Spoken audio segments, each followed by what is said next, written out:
Okay, so should be live. Giving just a second to confirm that the stream is started. Hope everybody's well. Anybody that's here now or rewound to the beginning or watching this delayed. There we go. It looks like it's up and running. And so, now I'm going to get the mouse so I can mute that so I'm not hearing the echo. There we go. All right, so I know that the last time Rittenhouse came up, I got a little upset because people kept wanting to push a debate about it. I am not going to debate the verdict of the Rittenhouse trial, and I'm not going to debate the details of Rittenhouse with people because I'm not interested in debate on Rittenhouse. The facts are the facts in the case, and those are, they are what they are. Rittenhouse showed up. He shot and killed 2 people, injured a third, used self-defense, and was found not guilty on all charges. End of discussion. And I think that, upon careful examination of Wisconsin law, I think that if you were to say, was based on Wisconsin law, did Rittenhouse's case meet the definition, the Wisconsin definition of self-defense? Yes. Therefore, based on Wisconsin law, the not guilty based on self-defense is a fair verdict. And that's perfectly fine. The inappropriate gun charges, that's a whole different thing. I'm not going to even touch that one with a 10-foot pole. But I have my own opinions on that. But we're just talking about the self-defense charges. Interestingly enough, the one guy that was injured, who drew a handgun on Rittenhouse, and Rittenhouse shot, if that particular person, I actually did talk to a friend who is an attorney, if that person had shot and killed Rittenhouse, as was his intent, if he had shot Rittenhouse before Rittenhouse shot him, he could have used the same self-defense defense in court, and also had been found not guilty for self-defense under the exact same circumstances as Rittenhouse did, which is kind of telling as far as a slight problem with Wisconsin law. If 2 people it can be in a gunfight and both of them can be found not guilty by means of self-defense. Now, the bottom line there is that from a legal perspective, Rittenhouse did not break the law. And I have no problem with anybody that wants to say that. If you want to say that based on Wisconsin law, Rittenhouse didn't break the law, you and I have no quarrel whatsoever.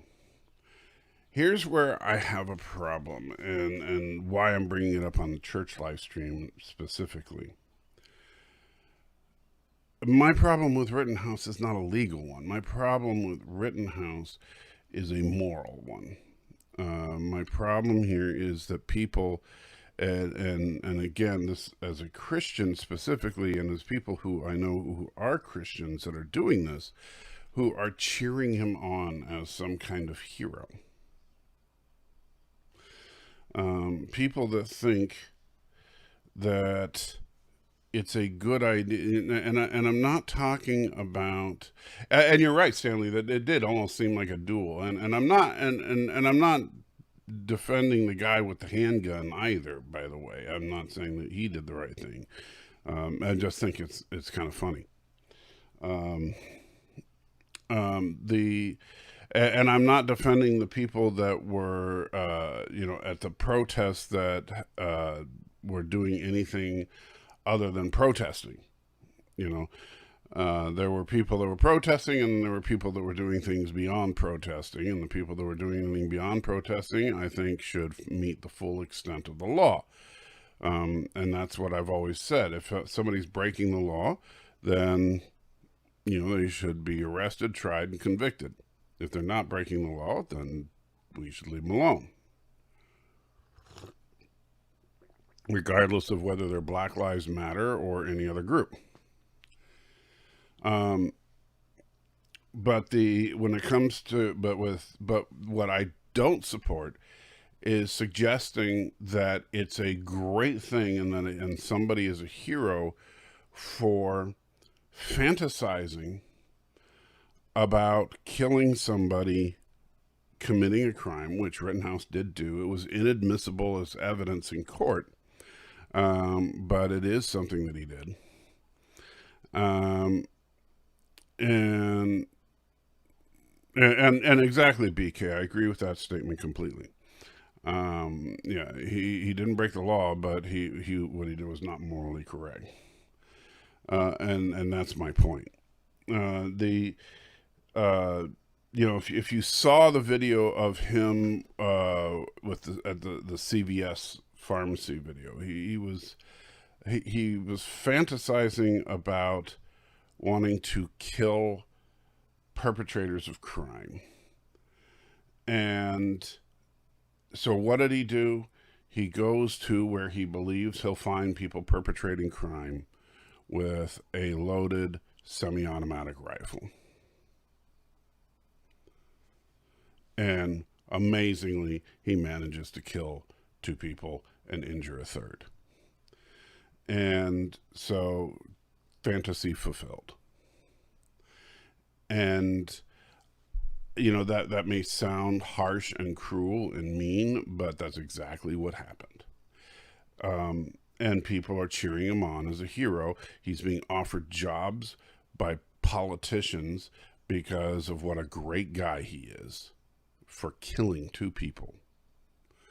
I understand that legally he didn't do anything wrong, but he also didn't do anything praiseworthy there. So that's my whole point on it. He brought a can of gasoline to a matchstick party, and people are praising him for it. What he should have done was let the police handle their business. Especially considering it wasn't. And now I can totally understand if he had a pressing concern for it. Like if he was, I know he was defending some car dealership, which, he had no specific interest in. I mean, he didn't live in that state. As far as I know, he didn't have any family interest in this car dealership. He didn't have any, why he chose to defend this car dealership, I have no idea. I don't remember if there was, and maybe BK, I know you want the whole trial. Did they say why he chose that particular car dealership to defend? But,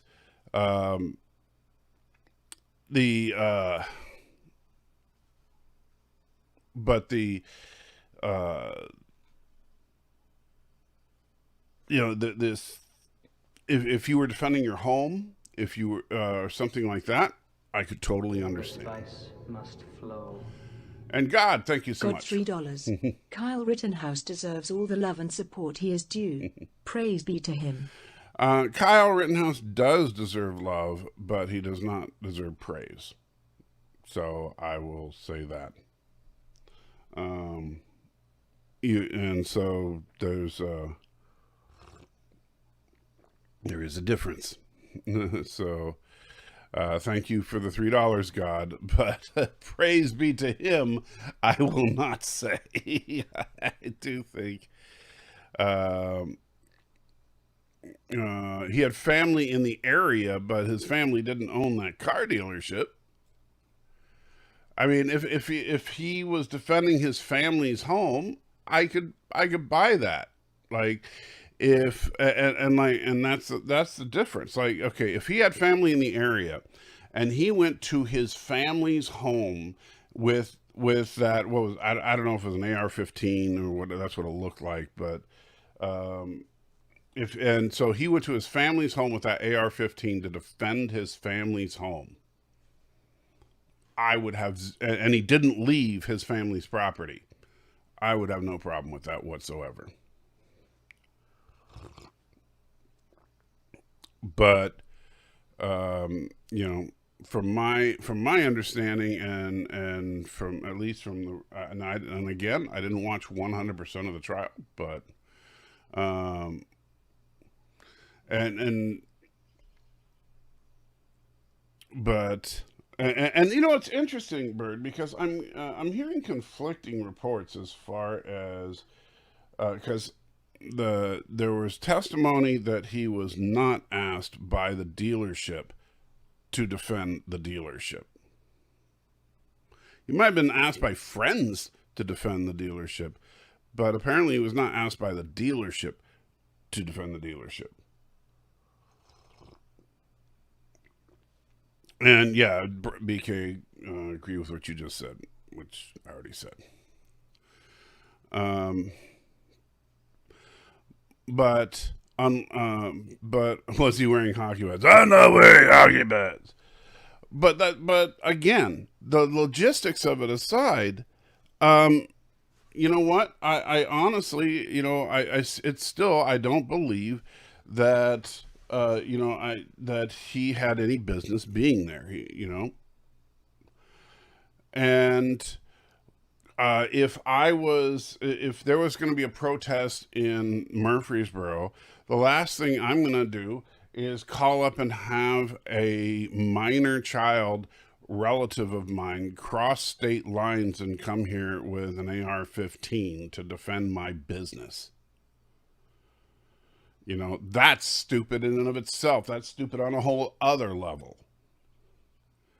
And that person, whoever invited that person, and I'm sorry, right here, and I don't know what Wisconsin law is on this, but at least in some states, that's what's the charge? I'm trying to remember. Is it reckless endangerment of a minor?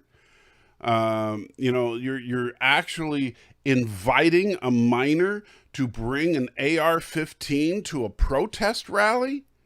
Really? That's what you're going to do? That is just plain stupid. You are literally begging for trouble. Especially a minor who fantasizes about killing perps. Oh, he didn't cross state lines. Okay, Bird. I didn't realize that changed. Okay. So now the facts have changed. I didn't realize that. He is from Wisconsin.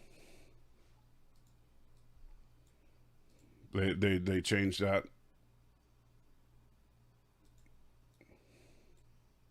Because when they originally they said he was, but and yes, Dad, we all know 17-year-olds are famous for their good judgment. That is 100% true. We all know that 17-year-olds always make good decisions, especially 17-year-olds that want to shoot people.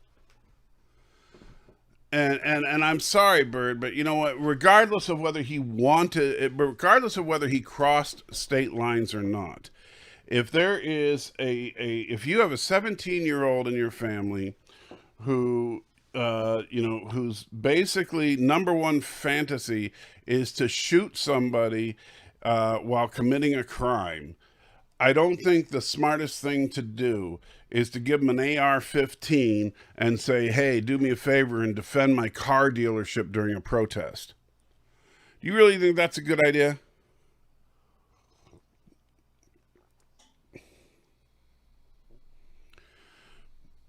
And so I really don't think that's a good idea. Honestly.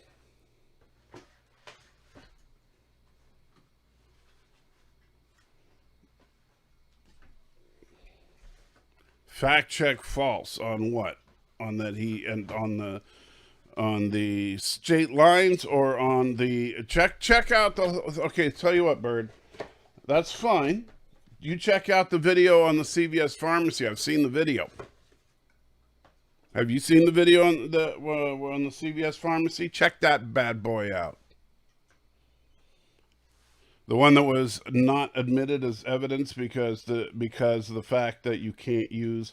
I understand why it was not admitted as evidence. I don't think that and I am not one of those people that thinks that the judge was out of line for this. I do not think that the judge was out of line in this particular case. The judge would not admit this piece of evidence for the prosecution because of the fact that it was not directly pertinent to the protest itself.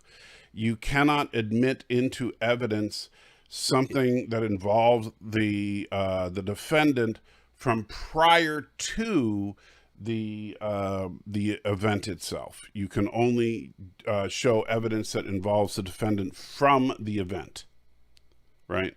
So, but they actually did show the video of the defendant while watching some people robbing a CVS pharmacy, talking about how much he would love to just shoot them right there.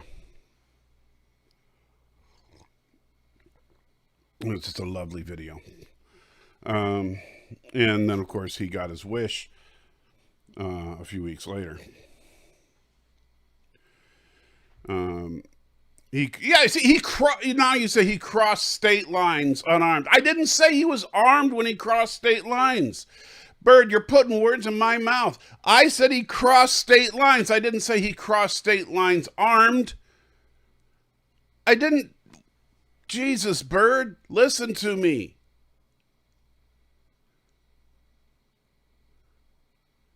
Wow. My goodness. Jeez.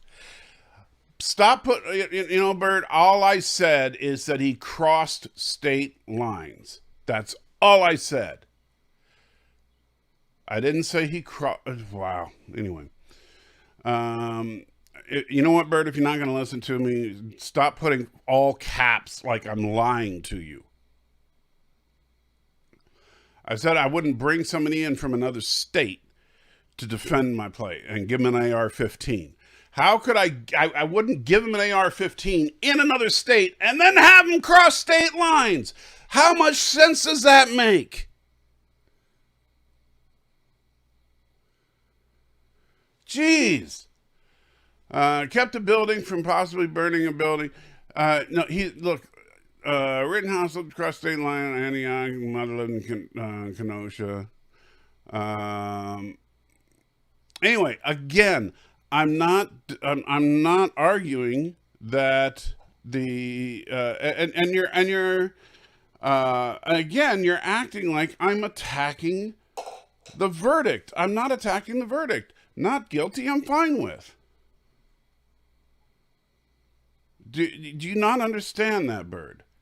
I am in no way, shape, or form saying that the verdict is wrong.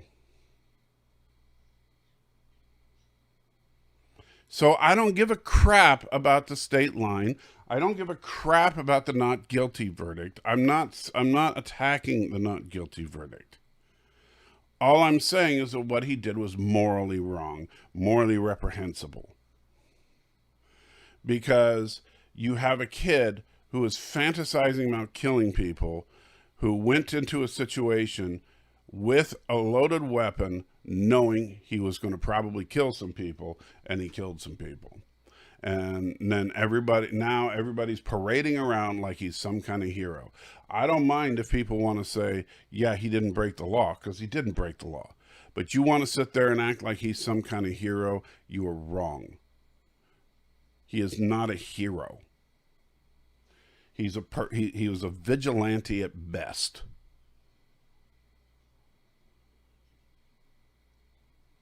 And, I'm not going to even say what he was at worst. But he was a kid who wanted to kill people, and he killed people.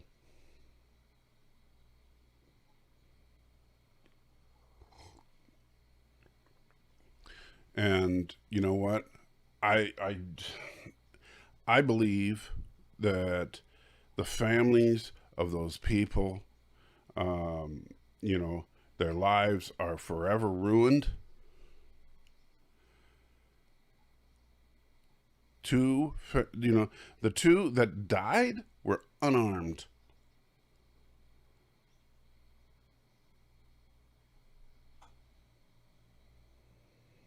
Ironically, the one that lived, he was the only one that was armed.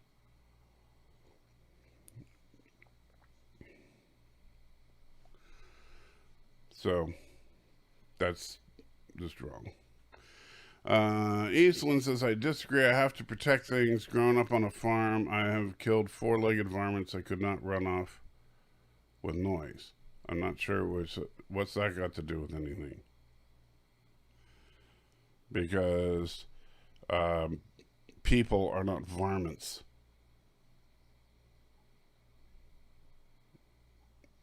You know, there's a big difference between, you know, shooting a coyote or something, which, you know, we've had that, you know, that problem. I grew up on a ranch, and dealing with and you know, an unarmed protester.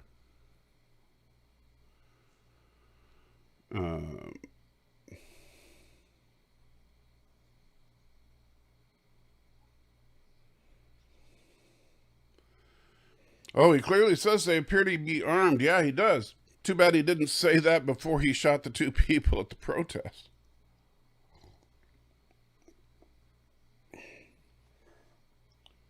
The spice must flow. Sheeps _and_ goats $3.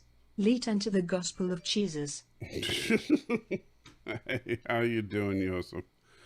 But I, you know, BK, I wouldn't call him a murderer because I don't think his intent was, honestly, I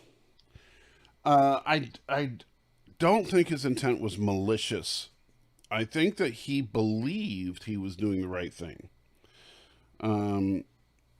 And so if, you know, I'll tell you that if Wisconsin didn't have such jacked up self-defense laws, I would probably go for the insanity defense if I was his attorney, because I would say he didn't know that he was doing the wrong thing, and say that he believed he was doing the right thing, and get him the mental help that he needs, because I do think he needs mental help. I genuinely do, because I think he genuinely believes he did nothing wrong.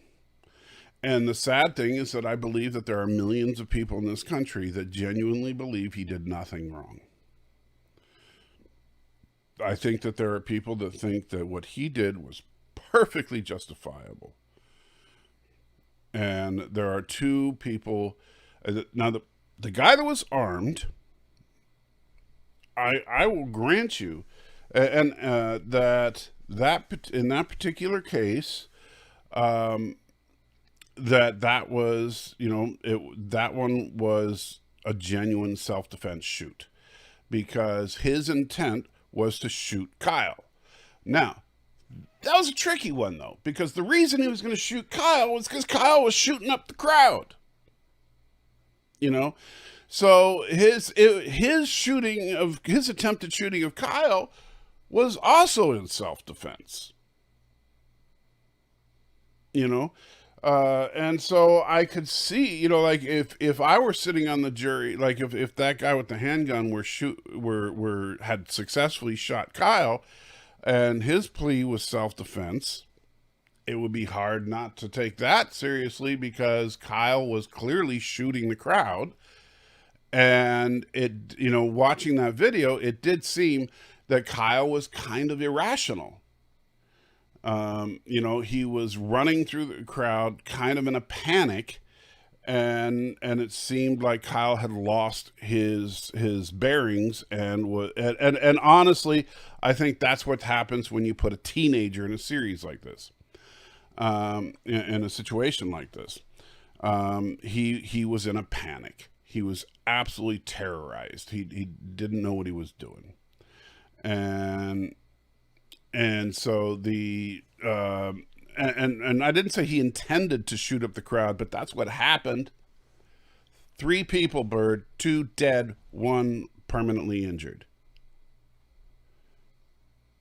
3 people, 2 dead, 1 permanently injured. He shot the crowd. Say what you want about it. 3 people, 2 dead, 1 permanently injured. That, by definition, is a mass shooting, by the way. You know, and you know, and so the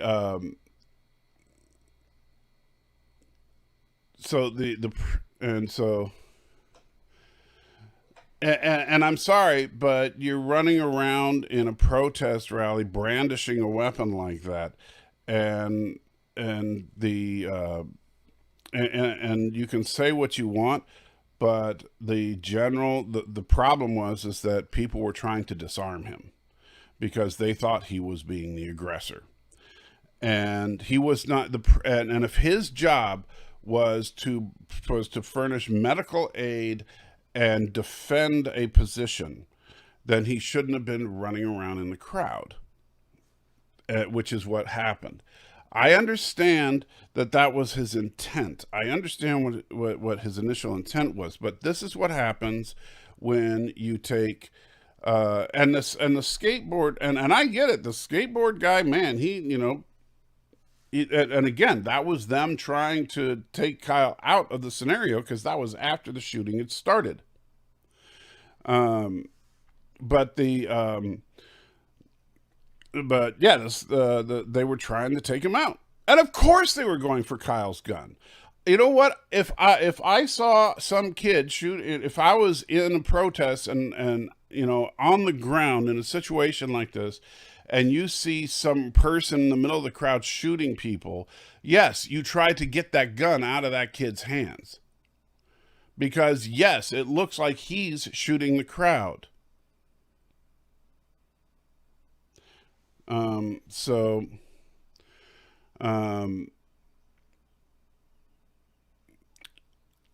yes, people tried to get the gun from him. I would have hit him with my cane.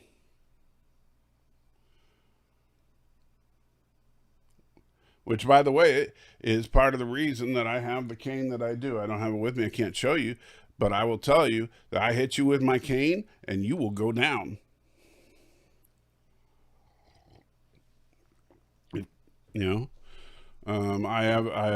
though my cane is not a weapon, I don't have one of those canes with a sword in it or anything, but the handle of my cane has a pewter bird head on it. So if I hit you with it, you ain't gonna like it.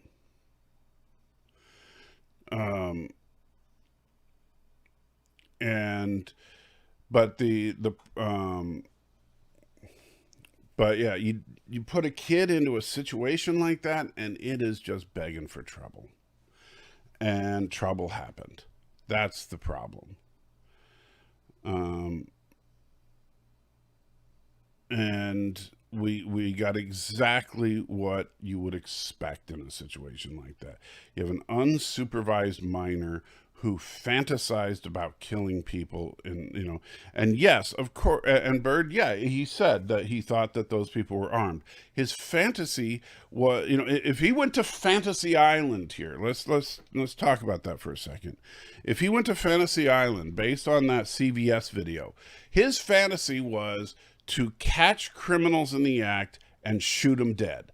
That was his fantasy. And so what does he do? He gets an AR-15 and goes to a protest where he thinks that he's going to be able to, he really thinks that he's going to be able to catch people in the act of a crime and shoot them dead and not get overwhelmed with the crowd. Right? But then, what happens in an actual protest rally? If things get out of control, it's chaos. right? If you've never been to an actual protest rally, it is chaos on the ground. Okay, regardless of which side of the police lines you're on, if you've worked in the police lines in a protest rally, I have some experience on this. If you've worked on the police side of a protest rally, it's just a matter of learning how to control the chaos, right? You can't stop the chaos. You have to learn to just control it and try to contain it. And so, that's the problem. People think, why don't the police stop all of this? Well, the police can't go in and arrest every individual that does stuff as they do it. I wish they could, but the only way to do that would be to have as many police as you have protesters. And so that is a problem. But we don't have the resources for that, generally speaking. Like if you have, 10,000 protesters marching in a city, well, you don't have 10,000 police to march with them. Right? So we can't match them one for one, which means that we can't just watch each protester and then arrest them if they do something wrong. So instead, what we have to do is keep enough police there to prevent them from doing any serious damage, or doing like what they did in Washington State, where they literally took over a section of the city. Now, in Washington State, the reason they managed to take over a section of the city is because the mayor there is sympathetic to protesters, and she just said, okay, screw it, let them do it. Right? And whatever, that was idiotic. But but generally speaking, as a police officer, your job is to prevent things from getting so out of hand that people start dying. And and the worst thing that can happen in the middle of a protest like that is counter protesters, which is what Kyle was.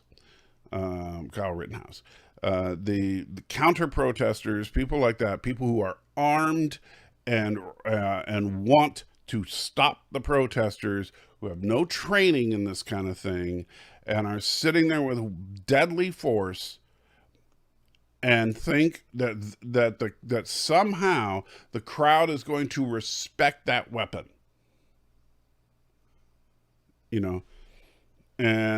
And what do we end up with? We end up with bodies on the ground instead of broken windows. I would rather have broken windows. And it sucks that these things happen, but you know what? Broken windows can be mended. Spray paint can be scrubbed.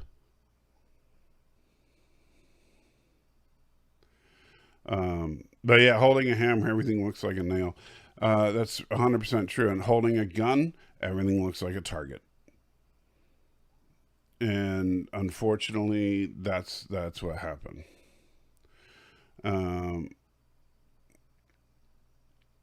And honestly, it's what happens.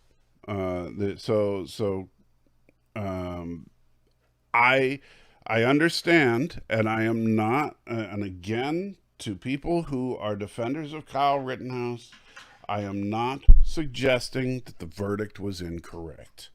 I'm only suggesting that what Kyle did was immoral.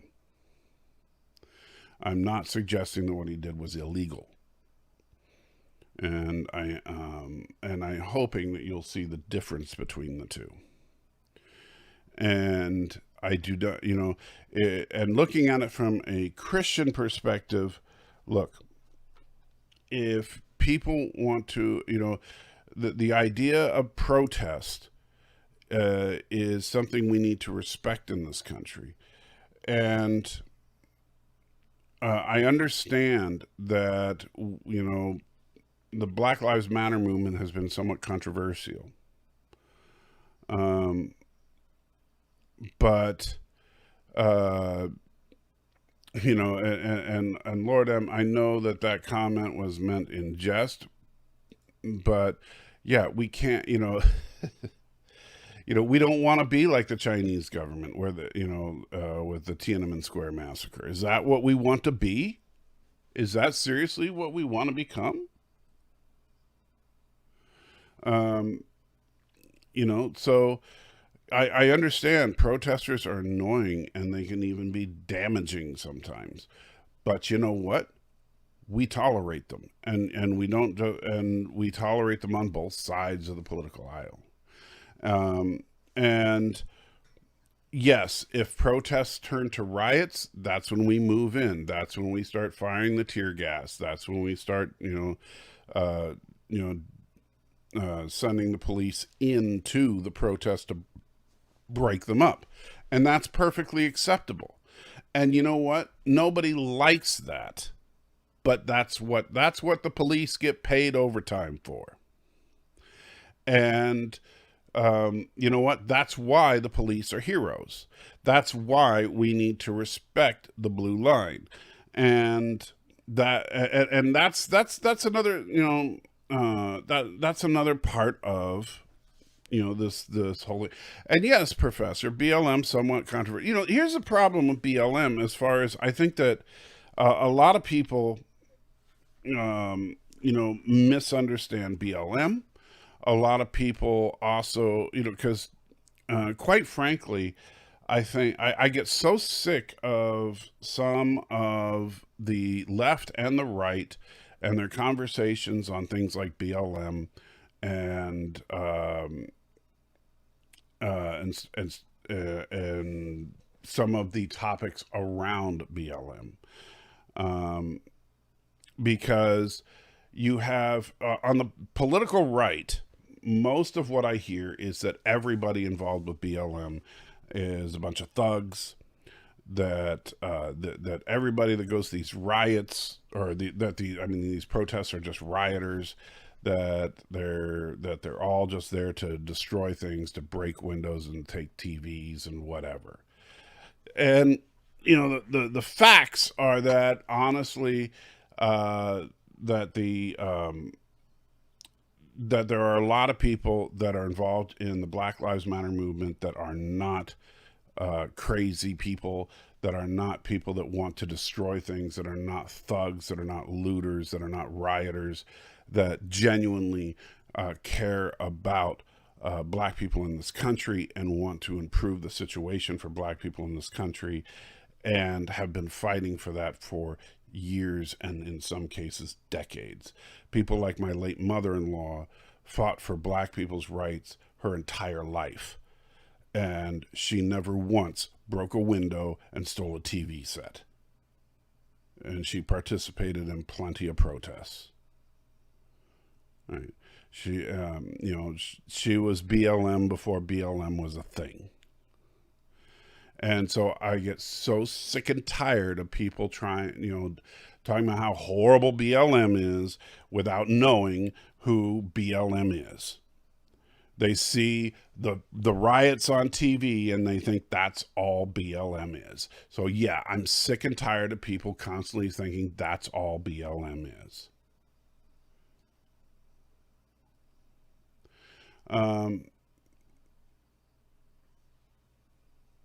And BK, you know what? Okay, so let me touch on that for a second, as far as the BLM versus All Lives Matter. There is first of all, I think that the name of Black Lives Matter, there's a reason for being called that, and a lot of people ignore it, and so they think, oh well, gee, it should be called All Lives Matter, because what about white lives? What about blue lives? What about pick a color, right? And then you're completely missing the point.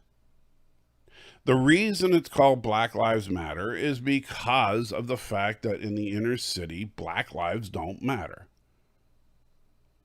And so I've told this story before, and it's a little graphic, but I will tell it one more time to try and make you understand the attitude of people in the inner city. For a long time, me and my family lived in urban Portland, Oregon.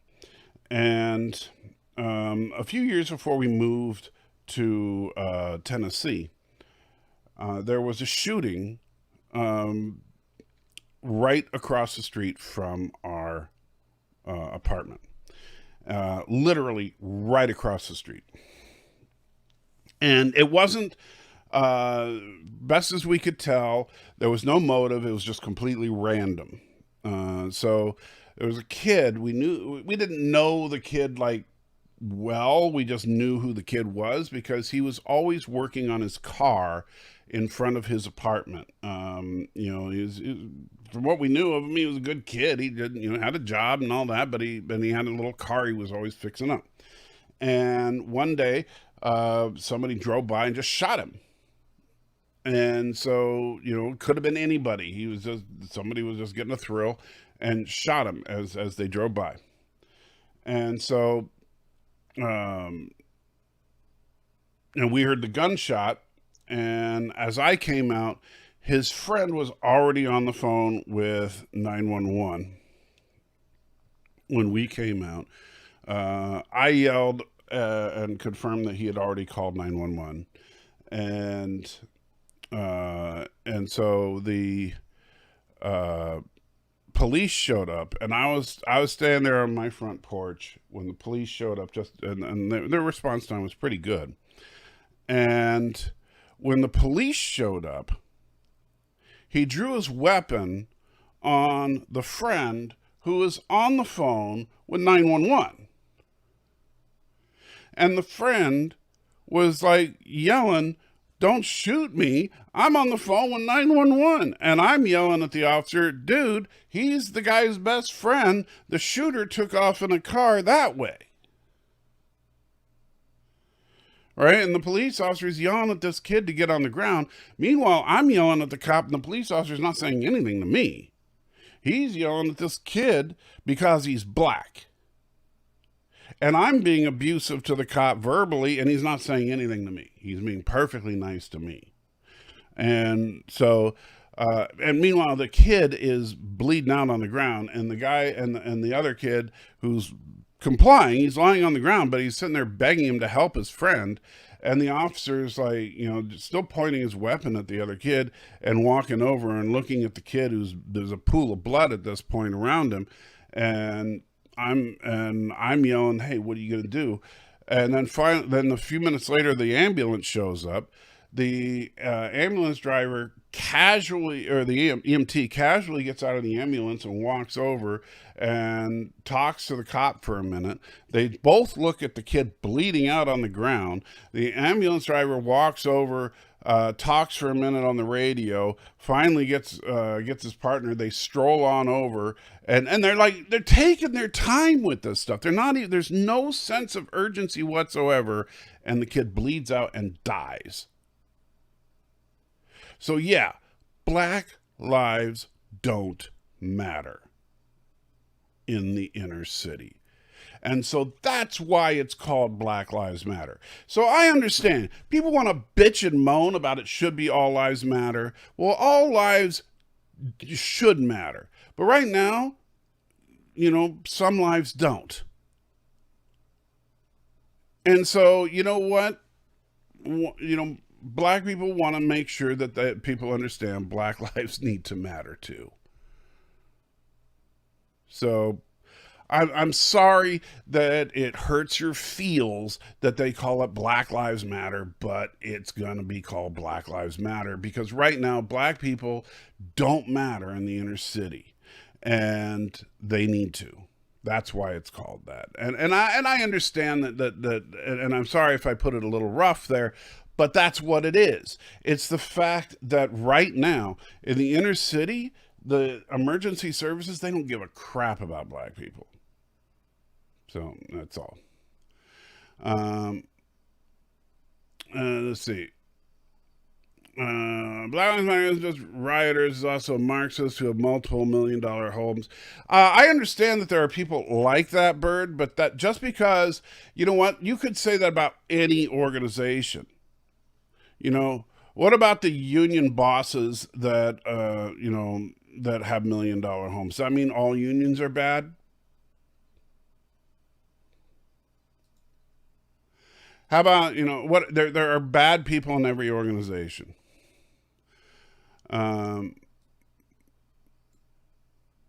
And I do agree, Captain Trek, that it's a socioeconomic issues do cross racial lines, but unfortunately, and this is where we get into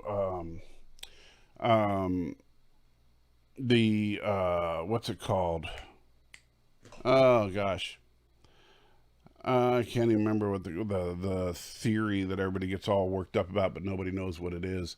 But the racial theory thing that people get all pissy about and they don't understand. But anyway, but that's caused a larger problem in the black community, and people don't understand it, and so they pretend it's not an issue. And so they want to say it's just a class issue because they don't understand how it works.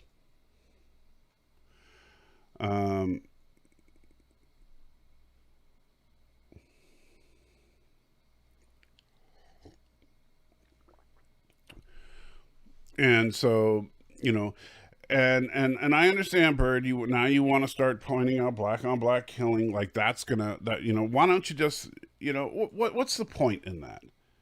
What are you trying to do here? Are you trying to say the black people are bad now, Bird? What is your point? It's not about that.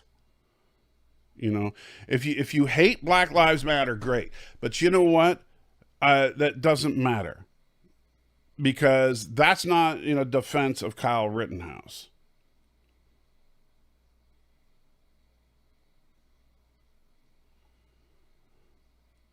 The fact that crime exists in the inner city is not a defense of Kyle Rittenhouse. Okay. And no, you can't just move, first of all, and people think, oh, just move out of that area and, move to a nice area. Sure. Show me how are you guys really that stupid? You have to have money to move to a nice area. There's a reason that ghettos exist. It's where poor people live. It's where the rent is low. It's where you herd the poor people. It's where you shove the undesirables. It's where you trap them where they have to live.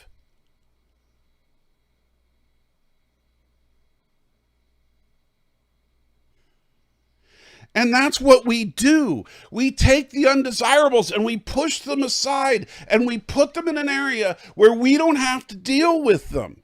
And then we put the worst of the worst there. And then what happens? Oh, golly gee, lots of crime happens.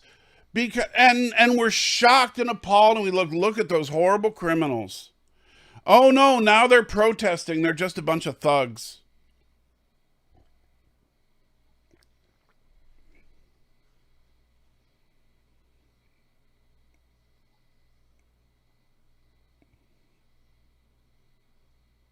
And that's actually true. It is a socioeconomic problem. It's not a racial issue. It's just that the problem is at the bottom of the socioeconomic scale, blacks are unfortunate, and this is where the racial economic theory stuff comes in. Blacks were forced into the bottom of the socioeconomic scale due to the way that this country was set up. But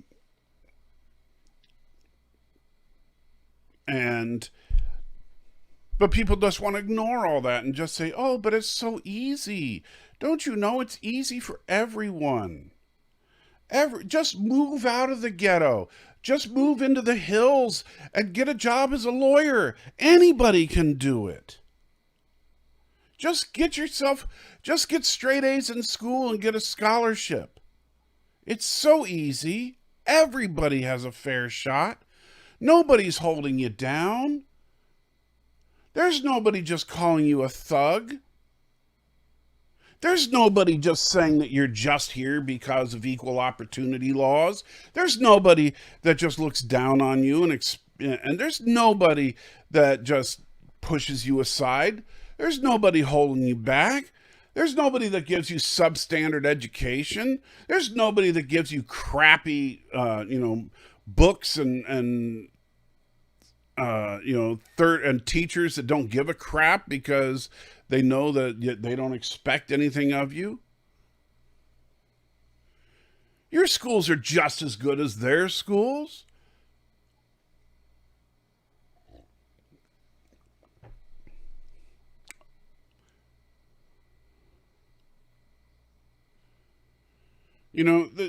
The funny thing is we pretend that everything's just fine. Then we go, la, la, la, la, la, everything's great.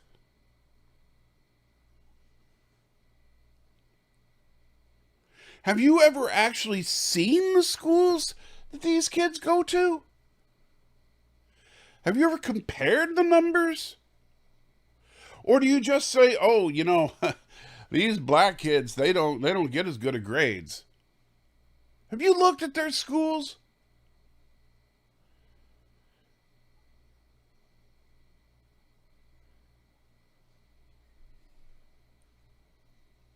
Maybe there's a reason. Hey, Jordan. I had to fight the school system in Portland, Oregon. I actually single-handedly prevented a school from getting closed because what they were trying to do is to consolidate all the black kids into one school. And my son was going to one of those schools that they were trying to consolidate, and I said, hell no. And I said, you are not going to do that to my son. And I went to the school board in an open meeting, and I started reading numbers to them. And they looked at me and say, where the hell do you think you're getting these numbers from? And I said, your budget. And then I pulled out a 150-page stack of paper, which was their budget. And so, I showed them their own numbers, and I said, don't lie to me about your numbers. I know where you're spending your money.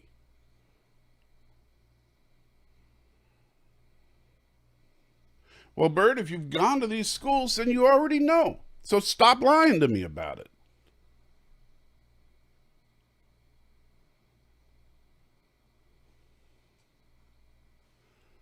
And you already know that the black kids have inferior schools.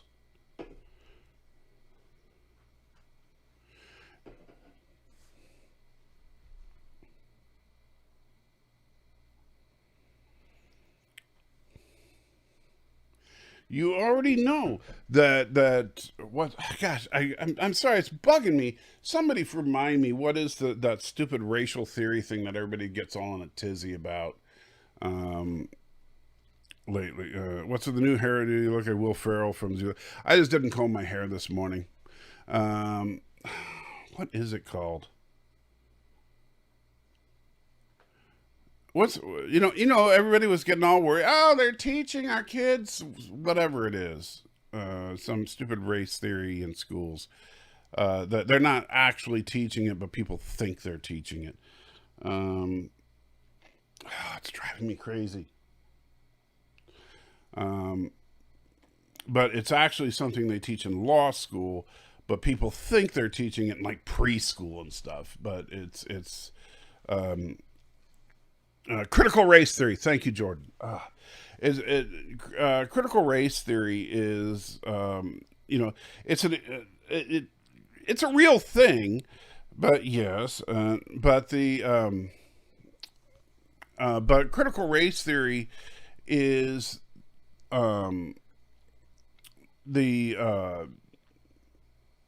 is a real thing.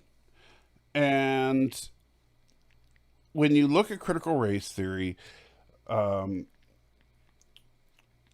it's the idea that the way that this country was set up if you look at the facts, the institutions, and the way that the black people were initially set, that they were created into, the system was created with a class, with as a lower class, and they were kind of forced into this lower class and kept in a lower class, and it's kind of true. And I'm sorry, no, they are not teaching true critical race theory. They are not teach. It's a law school thing. They are not teaching it in our primary schools. It's a legal thing, and it's being taught in law schools. People, unless they're teaching advanced legal theory in primary education, they are not teaching critical race theory. What are you doing? That's my microphone. Why are you licking my microphone? I don't know if you guys can hear that or not, but hopefully it's not too loud. ASMR time. What are you doing? You're just licking the microphone now? Okay, so Praying has decided she's going to take over the show and just lick the microphone now. Let's see. Let's see.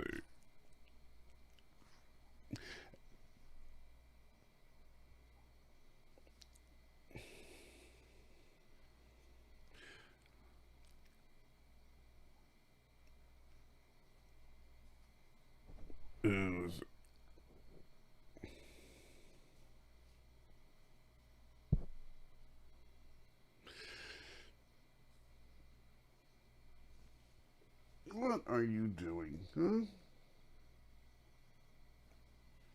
Anyway, yeah, but you know, the funny thing is, everybody thinks that any time somebody mentions anything, that people think that anything that people teach about Black history now is CRT. I'm not forcing T'Pring to lick the microphone. Look, I'm not even touching her. She's just like, she wants to lick the, and you can't even spell T'Pring. There's no A in the T part. It's just T apostrophe Pring, and the P is capitalized. Anyway,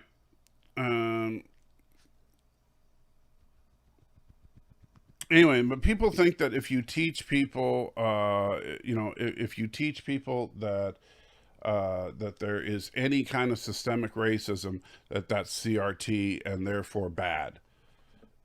That if you teach people that, hey, you know what, that Jim Crow laws existed, oh, CRT, oh my God, that's bad.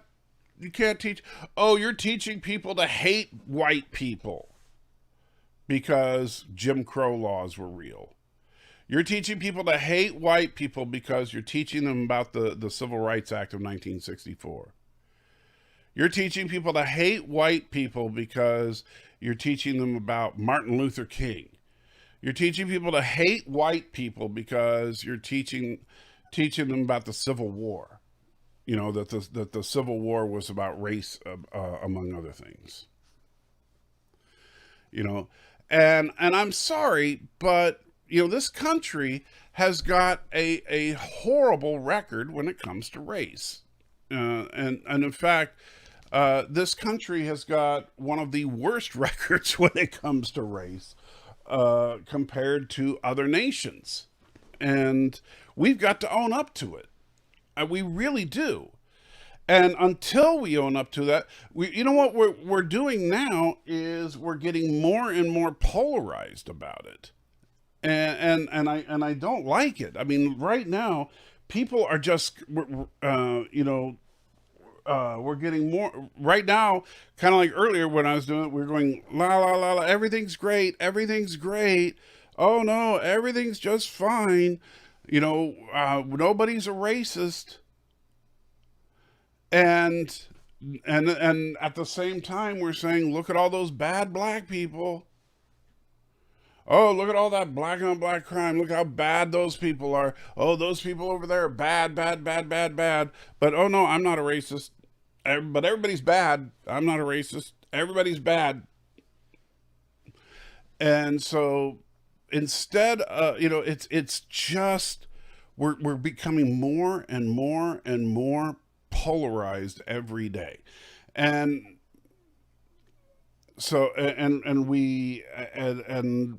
we've got to do something about it, and I don't know what we can do, because everybody is just so, I mean, man, it's I don't even know what can be done at this point, because it's getting to the point where it's now becoming so acceptable. That's one of the reasons. I mean, like right now, it's now taken the form of like I'm trying to think of the right way to put it, but a lot of people are using the term woke instead of their, and now is their go-to term, right? And so the Phantom Menace is every time, it used to be, oh well, if they insert a political agenda and they try to make and they try to make white men look bad, then they get upset. Now it's anytime a woman's on screen, it's bad. Anytime a black person's on screen, it's bad. Anytime a Asian person's on screen, it's bad. It's straight up racist. It's straight up sexist. Right? That's why I'm not a part of it. Because you know what? Hawkeye is not a bad series just because there's a chick in it. WandaVision is not a bad series just because it stars a chick. It's not. Discovery is a bad show, but it's not a bad show because Michael Burnham's a black chick. It's a bad show because it's poorly written.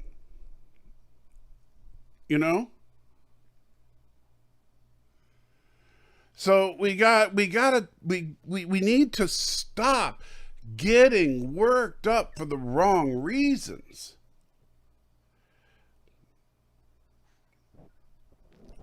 And it's just, I don't know, man. It's so frustrating. I disagree with you on that, Jason. I think Sonequa can act. I just don't think that they have a good director on the show. I'll bet you that if you put Sonequa Martin Green in a Martin Scorsese film, that she could turn in a good performance. But then again, I think that any halfway competent actor in a Scorsese film can turn in a great performance. But the problem is that we get worked up for the wrong reasons, right? We think that, oh, the show is bad because woke. And woke woke means there's a woman, woke means there's a black guy, woke means there's an Asian guy, woke means whatever, Shang-Chi was a good movie, and was there even a white guy in the movie? No. But I enjoyed the crap out of that movie. Loved it. And, I think it'll be fun to see him interacting with the rest of the Marvel Universe as the future goes on, right? So, I just think it's too bad that it came out during COVID, so it didn't get all the exposure that it deserves. And hey, Kermit, sorry, I haven't been interacting with the chat as much as usual, but that's just because I've been on a huge tirade about stuff. And so I think we need to, and this is something that I'm trying to get away from. That's why I try not to use the term woke anymore, or at least I avoid it as much as possible. And I'll ask you guys, try not to do it as much as you can. Try not to use woke as a critical term. because that's, you know, and listen for it when you hear other people, you know, and same thing with diverse. Like, and I'm sorry, look, some of these guys are entertaining. Like, I think Critical Drinker is very entertaining, but like when he says, oh, and they replaced him with a diverse character, you know, you might as well just say, I'm a racist. You know, hey, Robert, how you doing? You know, if you think that replacing someone with a more diverse character means bad, then that's what, why is that worse? You know, why is, you know, change, you know, you know what I'm saying? And if you change, if a character's race or gender makes the character better or worse, then there's a problem. And Professor Brainspec says, I give up. I'm not sure why. I must have said something that triggered you. I apologize, Professor. What? And I know a lot of you guys don't use those terms, but you know what I'm saying. If you were producing a big budget biblical anthology drama, who would you voice the serpent?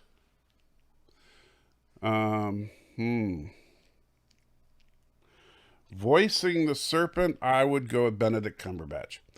I would settle for not replacing characters and simply creating new ones. Well, when I'm saying, well, I agree with you there, but you know what I'm saying. Like if you're casting, you know, and you know, I don't like people like, I don't refer to someone as diverse. If someone is black, you say they're black, period. You know,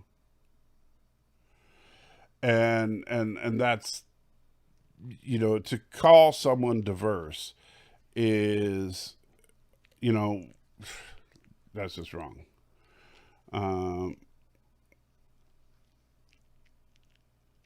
And everyone in the inner city is not a criminal. Either they are nice people who make the best of bad decisions. Well, that's kind of a not everybody in the inner city has made bad decisions. That's the problem. That's where critical race theory kind of comes into play. So a lot of people are trapped there, and yeah, and have been generationally. Woke culture does exist, has to do with writers using their craft to push an agenda of sorts. Well, I understand that, but that doesn't mean that we need to call it woke. All right, we can, if we want to criticize the writing, we can do it without using the word woke, because as soon as we use woke, you lose. And I'm sorry, Professor. If it's just I've been on, I know I've been on a big old tangent and I haven't read a lot of comments. It's that's on me. I apologize. Smog is Satan. I can get behind it. Yeah, I think that he's got a great voice, man. He's got a great voice. Come for church life, stay for USA social studies. I know I've been a weird one today. Poverty is a nasty and unrelenting bear trap. It is. It really is. And it can be so difficult for families to get out of. Especially family. And this is the problem. And this is where, like, when we talk about generational problems with critical race theory and stuff, is that black people started out dirt poor. When you're in dirt poor in a dirt poor area, it can be so difficult because a lot of times it takes money to make money. You can't get a college degree without having the money to go to college. And you can't get the money to go to college without a college degree. And so with a lot of families, and this is, you know, you'll have families pool their resources just to get one kid to go through college. You know, that's, you know, how a lot of families have done it. Or kids will go through into and this is where I don't like the student loan system. Kids will go through massive debt to try and get a college degree. And it's just horrible. It's absolutely horrible. And then some colleges will absolutely overcharge for their tuition to try and get kids, take advantage of kids. And so, yeah. You mentioned before who'd pick to be David. What about Goliath? Goliath is tough. I'm trying to remember. Goliath is like somewhere around 10 feet tall. So I'll probably do a CG Goliath.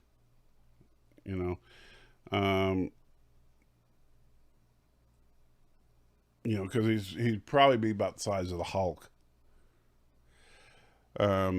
But as far as voice, I don't know.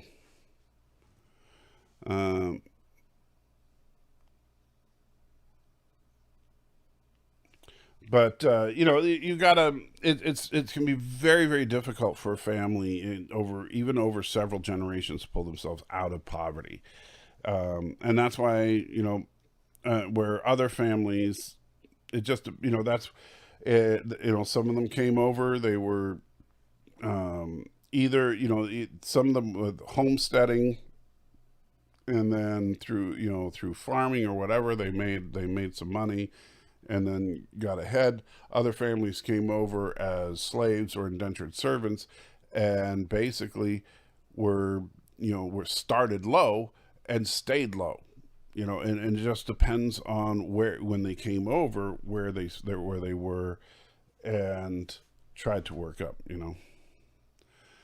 let's see. My Acadian heritage was extremely poor and uneducated. Finally, here I am, and for 400 years, here's the New World. I don't even know what Acadian. What's that? What, you think knowledge should be free? Yeah, I know, crazy, huh?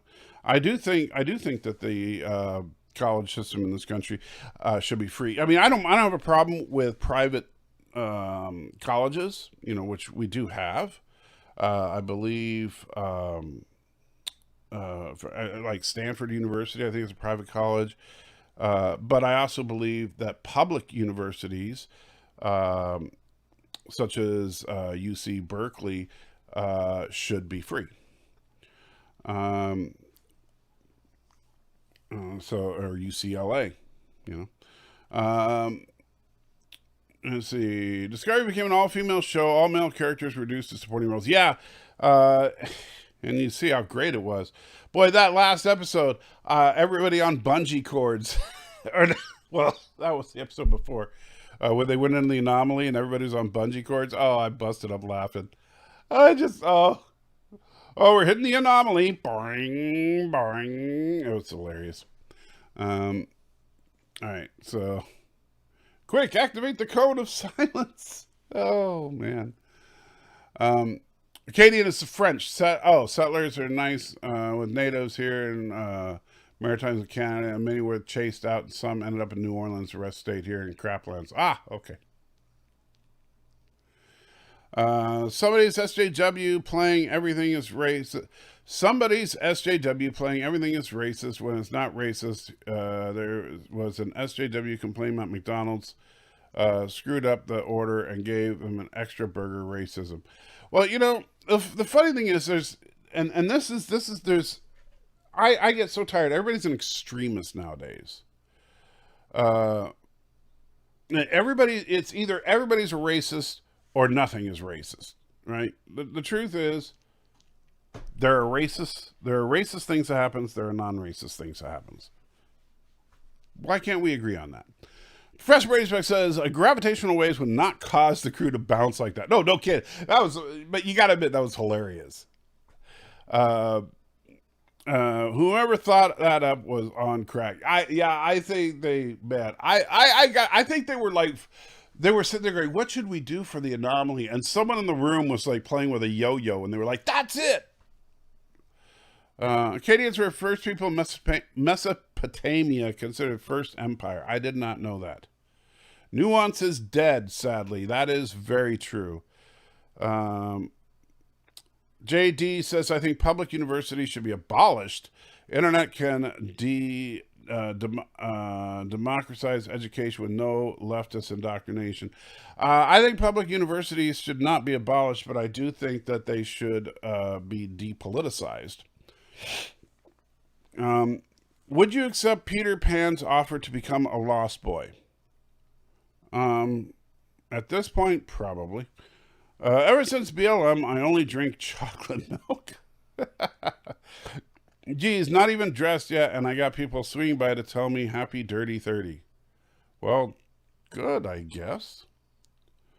Acadians do not equal Acadians. Well, I probably mispronounced it. And I'm butchering. I butcher words. And real men drink out of the nipple, says Lord M. Well, that's what Joseph, just so you go, well, he drinks out of the teat. Real Slovakians, just so you know, because we got a little bit of time before I wrap up.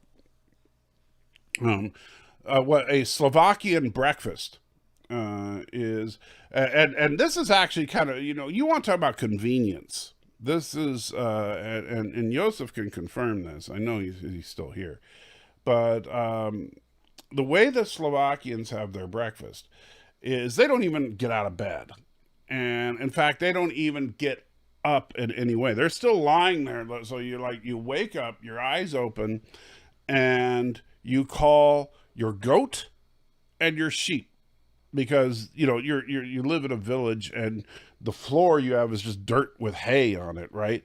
And your bed is only like it's like a line of 2x4s filled with hay or straw, and a pillow that's just stuffed with straw. And so you're lying back there, and you call your goat and your sheep, and your goat comes over on one side and your sheep comes over on the other side, and you reach up and you grab the teat of each one and you squirt them in your mouth, and you mix it up in your mouth, and that's what they call Slovakian slurry, and that's your breakfast. It's a power drink that they have. And yeah. So, real men right from the teat.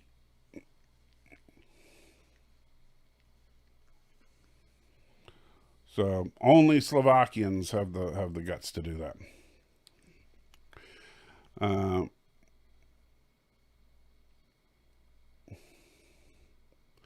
Hey, Professor, I don't know if you've had any contact with him yet, but oh gosh, brain is not working this morning. The older guy that I had on my show the other night, that I told him to get on your show. And I don't know if he's contacted you yet, but he always calls me youngster, and now I'm forgetting his name. I hate my brain cells. I don't know if he's contacted you yet, but you got to get him on your show, man. He's got so many good stories for you. Man, what? Okay, he hasn't contacted you. Were you there when I was talking to him? He's got white hair, big beard, looks like Zeus. And I'm forgetting his name, and I feel horrible about it because he's such a nice guy. He's been a subscriber forever. And why am I forgetting his name? I can see him. And he always says, hello, youngster. Harry Shearer, that's his name.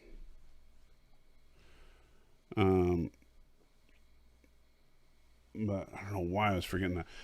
Anyway, he's 75, and he's got some great stories, because Joseph made me think of him, because he is from the. I didn't realize this. I think he said Armenian, not Armenian. Somewhere he's from behind the Iron Curtain. He's got some incredible stories. He speaks like something like 30 languages and just some crazy stuff. Okay, you weren't there when I told him, but he's got some crazy stories so if you ever see him in the chat, we need to get, I don't know how, but we need to get you guys in contact with each other, because he's got stories dating back to like not just Cold War era, but all the way back to World War II era stuff that I think would be so good for your channel. And I told him, man, your channel would be just the perfect place for him to share a lot of that stuff. Sonequa Martin Green is June Cleaver, and Neil Patrick Harris is Ward Cleaver. As the diverse cast there. If you were doing a modern day Leave It to Beaver, while I could see Sonequa Martin Green as June Cleaver, I don't think Neil Patrick Harris would make a good Ward Cleaver. I'm out. Peace out. All right, Kermit, take care. Honestly, I could see, Sonequa Martin Green as June, yes. But Ward, I think, I don't think Neil Patrick Harris would cut it as Ward. Yeah, I don't think so. Do you think so? No.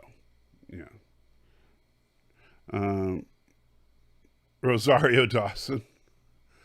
Rosario Dawson is June Cleaver.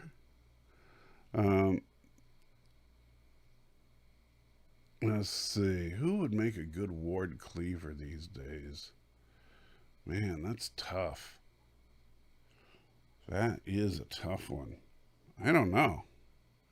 John Hamm. Yeah, John Hamm would make a great Ward Cleaver. There you go. There you go. I think John Hamm would make a great Ward Cleaver.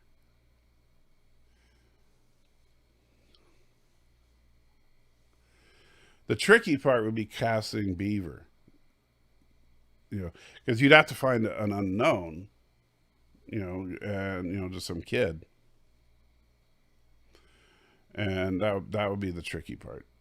And if you're going to have Sonequa Martin Green and John Hamm, which would be, I think, a very interesting dichotomy, because John Hamm is a really big guy and Sonequa Martin Green is very small.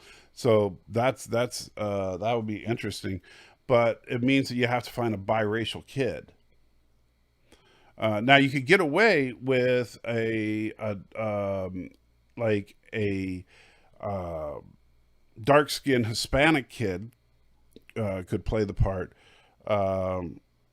or a biracial kid.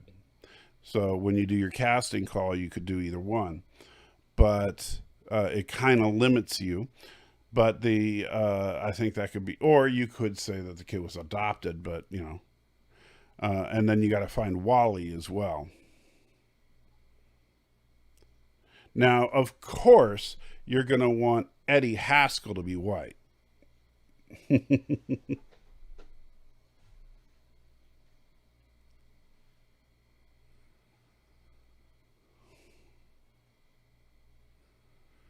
Oh, Zendaya as Wally. So you replace Wally with a girl. So you make Zendaya. So Wally, you make, I don't know what the female equivalent of Wally is. But there we go. We do a gender swap for Wally. Zendaya would be a good pick there. So I still think you got to make Beaver a boy. So there you go. I think Zendaya for being a big sister instead of Wally. Wilma. Okay, so Wilma.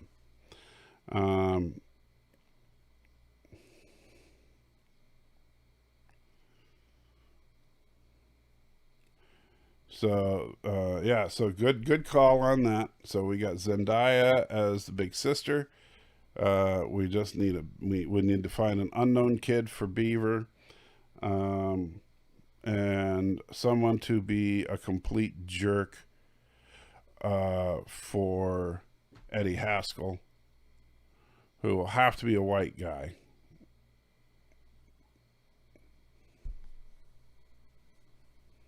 Because, of course, that's the rules these days. Any jerks have to be white guys. That's the Hollywood rules now. That's kind of getting annoying. That's getting old. You know, it's like that I'm getting a little tired of. It's like you can almost. It's funny because Hollywood is if nothing else very, very predictable. Where it's almost like if you know the year of the movie, you can predict who the good guys and bad guys are by the race of the characters. If it's a cast that has different races in it. So like if you have a movie that's, you know, from, you know, that's a little older, and you have a black guy in it, you know, it's probably the black guy is a bad guy, or especially, or like from the 80s, if you have an Arab in it, yeah, he's going to be bad, you know, stuff like that. And Lord M, I'm not going to eat. YouTube withheld that comment. I'm not going to even show it. Talking about people's butts. Let's see. Going by today's standards, Gunsmoke was progressive, where you had Miss Kitty as the owner of the Long Ranch Saloon. Trustin's taking off. Have a good one, Trustin. Today was a weird one. Anyway, no, I think that we need... And I'm sorry about the weird camera angle. Still trying to figure out how to do this with this setup. You know, things are always in flux around here. Eventually, this room is kind of considered temporary, but long-term temporary. Until the one day we hope, if we keep this house, one day we're going to put a half bath upstairs, and then I'll be able to go back upstairs. Alex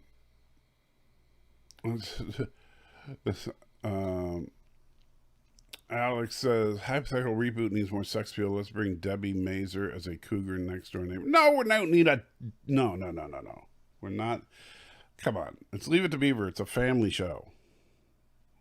We're not doing that.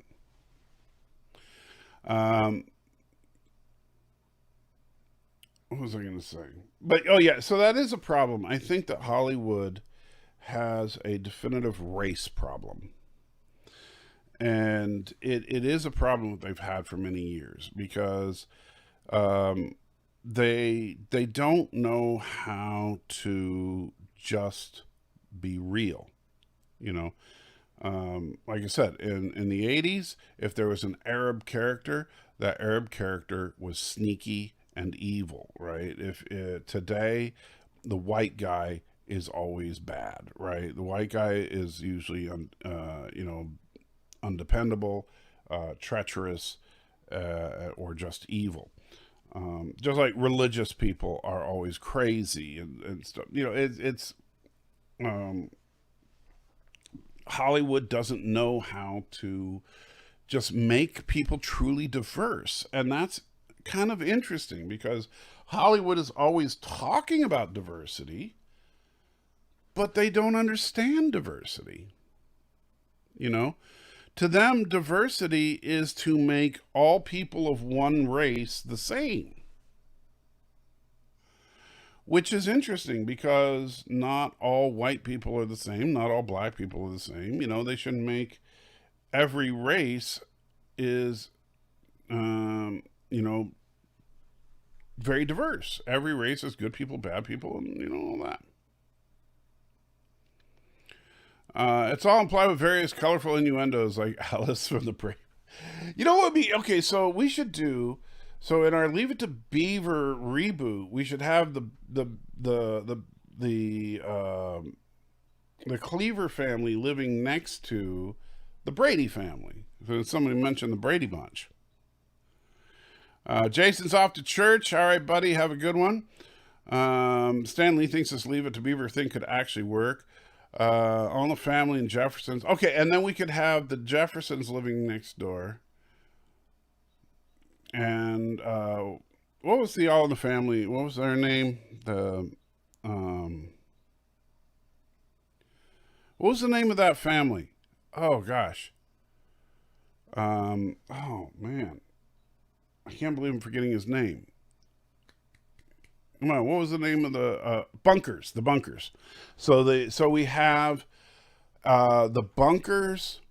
Thank you, Professor Brady Speck. So we have the Bunkers, the Jeffersons, the Bradys, and the Cleavers, right?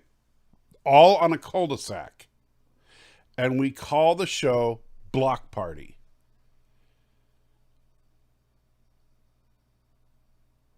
There we go. That's the show right there. So so the Bunkers, and of course, since we diversified the and of course we diversified the Cleavers a little bit.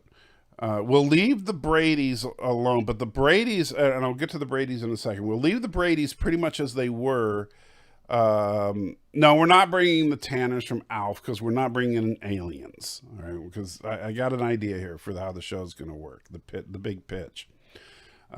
So we already diversified the Cleavers a little bit. We're going to leave the Bradys as they were in the original show, except we're going to spruce up their house a little bit for the 21st century. And then the Bunkers, obviously, it's just Archie and Edith. And then with the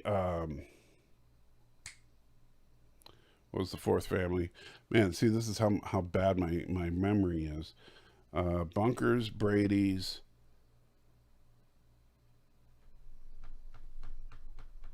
What was the other family? Bunkers, Brady's.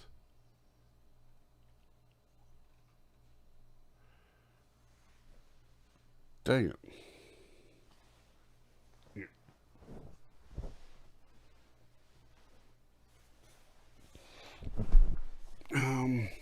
Jeffersons, yeah. Jeffersons, obviously, we're going to leave them pretty much as they were. So the Gloria Meathead, I think they can visit every now and then, but they don't live on the cul-de-sac. So the Bunkers, no, we're not bringing Mork in. Come on now. We don't need aliens. Because here, so the Bunkers obviously are the quote unquote bad guys of the series. They're the antagonists, right? They're, which Archie Bunker, come on, he's great as that kind of thing. So what is his beef? Well, obviously we know about him and the Jeffersons, right? Because Archie is something of a racist, which would also help us with how he does not approve of interracial couples, which will create the tension between him and the Cleavers, right? Which also means that for example, when Beaver is doing things like, hey, I'm selling candy for school, and he shows up knocking doors and he goes to the Bunkers, he doesn't, he's like, I ain't buying, any candy from one of you mixed race little brat, and then he has to go home and say, Mom, why doesn't he like me? And that creates tension on the block. And so we'll have all sorts of stuff like that. But he also is very jealous of the Bradys. Why? Because the Bradys are the rich people on the block. Because they got this big old house, because, Mike Brady, big time architect, he built all the houses on the block. And, with their house being the centerpiece of the neighborhood. What is your deal? What are you whining about? Huh? And so, Sheriff Andy Taylor. There you go. Yeah, Andy Taylor can be the local sheriff. You okay, little girl? You okay? All right. So yeah. And no, we're not bringing the Simpsons in. Come on, now they're cartoon characters. Are you okay? Not feeling well. You sound like your tummy's rumbly. You getting hungry? All right. All right, I need to feed little T'Pring, so we're going to wrap it up. So, guys, we're going to wrap it up here, and we'll stew on our wonderful hypothetical show. And you guys take care, and we'll see you tomorrow night on the drinking show.